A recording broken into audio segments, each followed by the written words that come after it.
Comment gérer la colère? Shalom bien-aimés dans le Seigneur. Notre méditation du jour s'intitule « Comment gérer la colère ?» Deuxième partie. Nous tirons notre texte en Proverbe 30-33 qui nous dit ceci. « Car la pression du lait produit de la crème, la pression du nez produit du sang, et la pression de la colère produit des querelles. » Alléluia. Parlant toujours de la colère, il faut aussi prier Dieu pour lui parler de votre colère, lui demandant sa force et sagesse pour en gérer.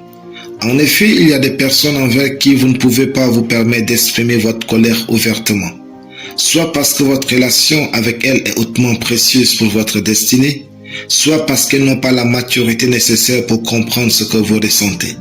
En priant, Dieu peut vous apaiser et vous donner la marche à suivre. Il est parfois nécessaire de ravaler sa colère ou de la transférer ailleurs, et Dieu est le meilleur refuge pour cela. Cinquièmement, il faut appeler un de vos amis ou une personne indiquée pour lui parler de votre colère. Discuter de votre colère permet d'avoir un regard extérieur et neutre sur ce qui vous blesse. Cela aide également à relâcher la pression que la colère exerce sur vos nerfs. Comme il est écrit, la pression de la colère produit des querelles. Parfois, vous êtes même énervé pour rien. L'avis d'un ami, d'un pasteur ou d'un mentor peut vous aider à reconsidérer la situation. J'ai souvent écouté des gens simplement pour qu'ils puissent libérer la pression de leur colère. Une fois, j'ai même écouté une femme parler pendant 3 heures sans placer un mot.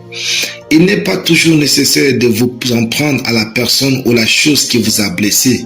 Faites preuve de grandeur. Faire du mal à celui ou à ce qui vous a fait du mal ne vous apportera jamais la paix. Soyez plus grand que votre colère.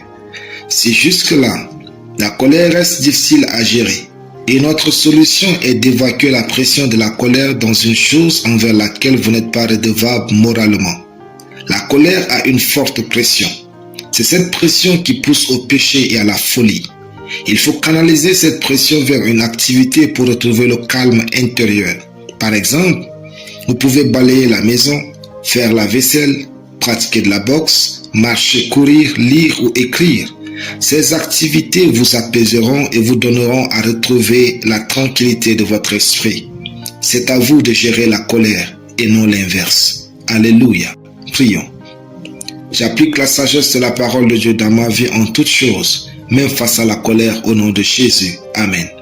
La lecture biblique en une année, Luc 13 à Luc 16. Soyez bénis, c'était le pain du ciel.